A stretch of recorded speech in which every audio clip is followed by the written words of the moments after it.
Petrol బంకుల్లో కార్డులు పనిచేస్తాయి. Petrol బంకుల్లో debit, credit కార్డులు తీసుకోబోమని ప్రకటించిన బంకు యజమానుల సంఘం తన నిర్ణయాన్ని వాయిదా వేసుకుంది.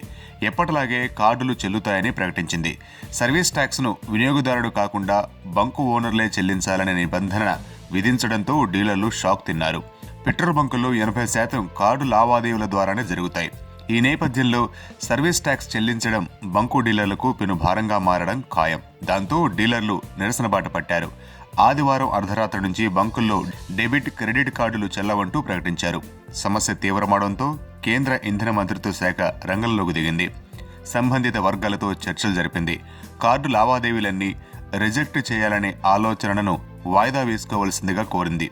ఈ మేరకు ఒప్పందం కుదరడంతో పెట్రోల్ బంకుల్లో కార్డులు యథావిధిగా చెల్లుతాయని బంకు డీలర్లు ప్రకటించారు. క్యాష్లెస్ విధానంలో ఉండే లోపాలు ఒక్కొక్కటిగా బయటపడుతున్నాయి.